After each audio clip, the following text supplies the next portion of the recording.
कक्षा 6 पाठ 4 इंद्रधनुष। ऐसा धनुष जो सभी को भाए पर वो लड़ाई के काम ना आए। इंद्रधनुष वर्षा आने के बाद बनता है जब सूरज की किरणें वर्षा की एक पानी की बूंद में से निकलकर ज़मीन पर पड़ती हैं। आपने पहले ये कविता पढ़ ली होगी, पिछली वीडियो में मैंने आपको दी थी, और पंजाबी टू हिंदी भी होगी है। अब आपने इसके प्रश्न उत्तर करने हैं। निम्नलिखित प्रश्नों के उत्तर 1 या 2 वाक्यों में दें। आपने कविता को पढ़ के उसमें से ये उत्तर ढूंढने हैं। पहला प्रश्न है, कविता में बादलों का रंग कैसा बताया गया है। कविता की पहली लाइन में उत्तर आपको मिल जाएगा, काले मेघ। मेघ मतलब बादल। तो कविता में बादलों का रंग कैसा बताया गया है, काला। तो आपने इसका उत्तर लिखना है, कविता में बादलों का रंग काला बताया गया है। यहाँ पे मैं शॉर्ट में काला लिख देती हूँ, आपने ये पूरा वाक्य बना के लिखना है उत्तर। उसके बाद है प्रकृति। वर्षा के बाद प्रकृति कैसी दिखाई देती है। वर्षा के बाद प्रकृति दिखती हरी भरी। हरी भरी कैसे दिखती है, सब तरफ वर्षा के कारण सब कुछ धुल जाता है, सब कुछ जहाँ पर सूखा था वहाँ पर हरियाली फैल जाती है, तो इस प्रकार हरी भरी दिखती है। तो आपने इसका उत्तर लिखना है, वर्षा के बाद प्रकृति कैसी की जगह पे लिख देना। यहाँ पे कैसी दिखती है, यहाँ पे आप लिखोगे हरी भरी दिखती है। हरी भरी, यहाँ पे मैं शॉर्ट में लिख लेती हूँ।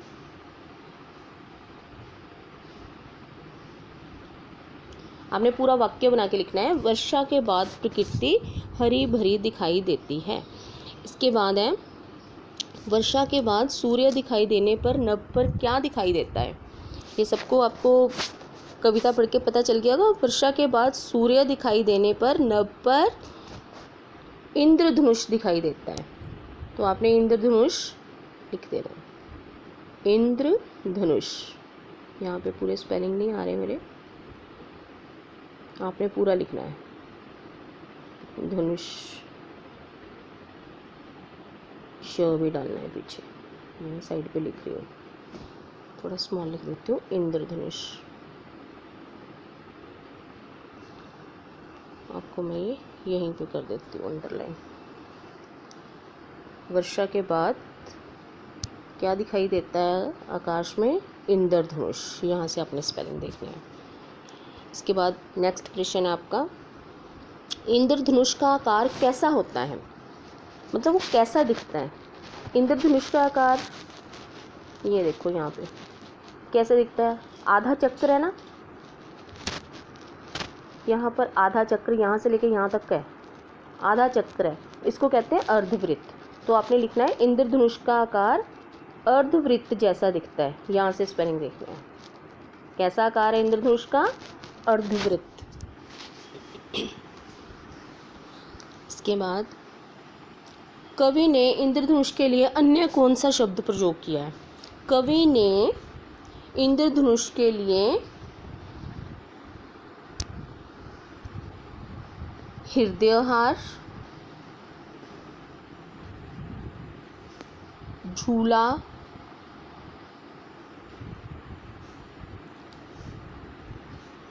आदि शब्दों का प्रयोग किया है। ठीक है। इसके बाद नेक्स्ट प्रश्न है आपका,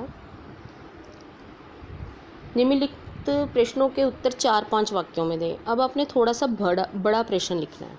सावन के महीने में प्रकृति हरी भरी क्यों दिखाई देती है। पहले तो उत्तर था कि प्रकृति कैसे दिखाई देती है, सावन के महीने में प्रकृति हरी भरी क्यों दिखाई देती है। सावन के महीने में, अब मैं ये लाइनें बोलूँगी तो आपने सिर्फ मुझसे सुन के ही लिख लेना है। सावन के महीने में वर्षा ऋतु आती है।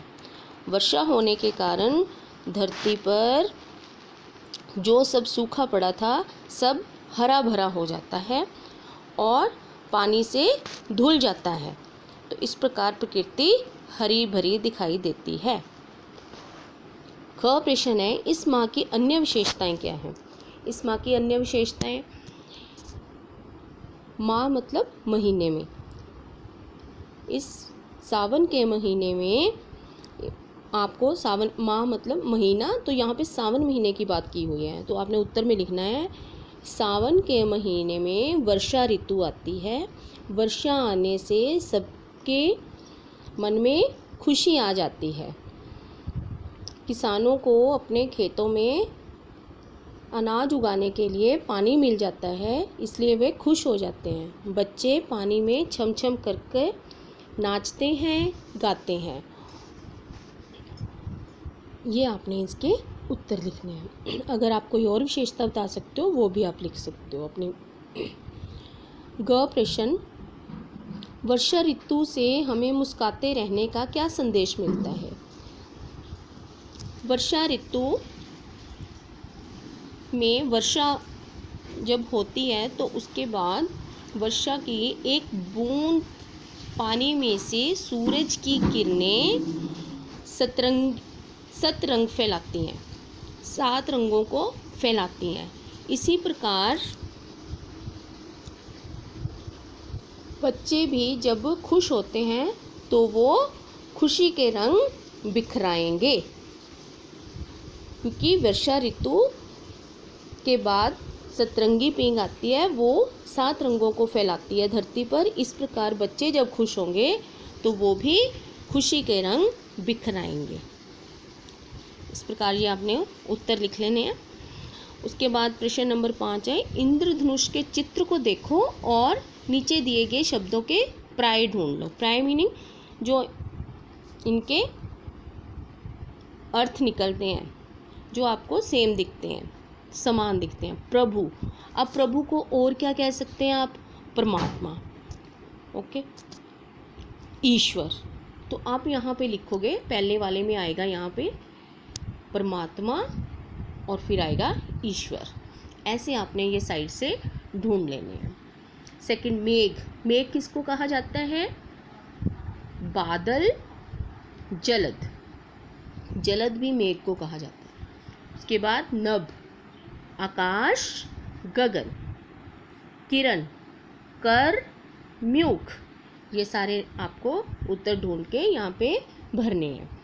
प्रश्न नंबर 6, कविता की पंक्तियाँ पूरी करो। ये आपने कविता में से ढूंढनी है। वर्षा थमी धरा महकी, यहाँ पर पहला पैरा है, देखो। वर्षा थमी धरा महकी, प्रकृति दिखती हरी भरी। ये आपने वहाँ पे लाइन भरनी है, पंक्ति उसको पूरा करना है। इसके बाद नेक्स्ट जो है,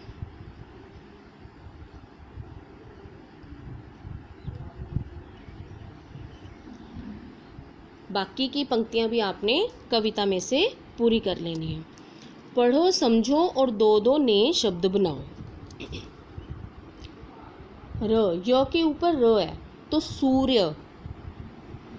सूर्य की तरह और क्या आप बना सकते हो? य के ऊपर र आएगा तो, ठीक है। ऐसे आपने एक और शब्द ढूंढना है। जैसे ये सूर्य बना हुआ है तो दूसरा आपने ढूंढना है। जैसे आप लिख सकते हो यहाँ पे कार्य। कार्य, ये र की आवाज़ हमें बाद में आ रही है, का के बाद र। ये म के ऊपर र है तो मर, ठीक है। र की आवाज़ पहले आएगी या बाद में आएगी? ये र की आवाज़ पहले आएगी, देखो, का र य, कार्य। और यहाँ पे पहले र की आवाज़ आएगी, रम बोलोगे आप, मर नहीं बोलोगे। र म रम, जहाँ पे लिखा भी हुआ है रम। तो इसके लिए आप लिखोगे करम, शरम। ओके, इसमें थोड़ा सा र थोड़ा सा लंबा आएगा, आगे आपको मैं बताऊंगी कहाँ पे आपने ये और भी र प्रयोग होता है। इसके बाद र की आवाज़ पहले आनी चाहिए, चर्च। यहाँ पे पीछे र के ऊपर चर्च। खर्च, खर्च भी हो रहा है, ठीक है। वर्षा, हर्षा। ओके, इसके बाद अब आपने अपने आप बनाना है वो प्रकृति। अब प के पैर में र है यहाँ पे, प के पैर में र है, तो प की पैर में जब र होता है तो हमें एकदम से आवाज आती है प्र, प आधा प्रयोग होता है यहाँ पे, प्रकृति, प्रकृति। उसके बाद आप लिखते हो प्रवाह, पानी का प्रवाह होता है जैसे बहना, प्रवाह। क, यहाँ पे क के पैर में र है तो क्रम, र की आवाज़ एकदम से खड़ी आएगी जैसे प्र, क्र, क्रम। ऐसे आपने एक और बनाना है। द के पैर में आ गया समुद्र, बना सकते हो आप, इसका मैंने एक नीचे यहाँ पे लिखा भी हुआ है द्रव्य। उसके बाद ब्र, कब्र। अब आप एक और खुद ढूंढोगे, दो आपको मैंने होमवर्क में दे दिए हैं। इसके बाद 8 प्रश्न आपने खुद लिखना है, खुद ही करना है अपनी नोटबुक पे। उसके बाद 9 प्रश्न जो है आपने चित्र को देखकर ये 5 वाक्य लिखने हैं। ये भी आपने अपनी मर्जी से लिखने हैं कि बच्चे क्या कर रहे हैं, क्यों यहाँ पे इकट्ठे हुए हैं, क्या क्या आपको चित्र में दिख रहा है, ये सारा लिखना है। उसके बाद ये लास्ट जो अध्यापन में है, इसको आपने प्रश्न नंबर 10 बना देना है। 10 में एक साइड आप यहाँ पे लिखोगे जो 10 प्रश्न है, इसका उत्तर आप ऐसे लिखोगे। एक तरफ आप लिखोगे यहाँ पे इंद्रधनुष में अंग्रेजी को रेनबो कहते हैं, तो आप में लिखोगे रंगों के नाम, इसको हेडिंग दोगे रंगों के नाम। ये 10 का प्रश्न लिखोगे, 10 का उत्तर लिखोगे। रंगों, इंद्रधनुष के रंगों के नाम, ऐसे बोल देती हूँ मैं, इंद्रधनुष के रंगों के नाम, ये आपका हेडिंग होगा। उसके बाद एक साइड लिखोगे हिंदी, दूसरी साइड लिखोगे इंग्लिश। जैसे इधर हिंदी लिखा और इधर इंग्लिश। पहले आप नंबर पे लिखोगे बैंगनी, उसका है वायलेट। फिर आप लिखोगे जामनी, इंडिगो, बहुत गहरा नीला जो होता है, बहुत ज़्यादा नीला। जो आम नीला है वो है ब्लू। फिर हरा, ग्रीन, पीला, येलो, नारंगी, ऑरेंज, लाल, रेड, ये सारे आपके हो गए। ये इसको याद करने का तरीका है कि इंद्रधनुष में कौन से रंग हैं। तो इंद्रधनुष के रंगों को याद करने का तरीका ये कुछ नहीं है। बैंजानी, हपी, नाला, मतलब बै मीनिंग बैंगनी, ला मीनिंग ला, जा मीनिंग जामनी, नी मीनिंग नीला, ह मीनिंग हरा, प मीनिंग पीला, उसके बाद ना मीनिंग नारंगी, ला मीनिंग लाल। यहाँ पर भी वाइब ग्योर, ये आपको याद करने का है कि इंद्रधनुष में कौन से है। सबसे पहले violet, I for indigo, B for blue, G for green, Y for yellow, O for orange and R for red. आपने सिर्फ यहाँ पे लिखना है प्रश्न नंबर 10 रंगों के नाम। उसके नीचे एक साइड आपने हिंदी लिखनी है, दूसरी साइड इंग्लिश, और इनको लिखने के बाद याद करने हैं। प्रश्न नंबर 8 और 9 ये आपने खुद सोच के अपने अपने नोटबुक में लिखने हैं।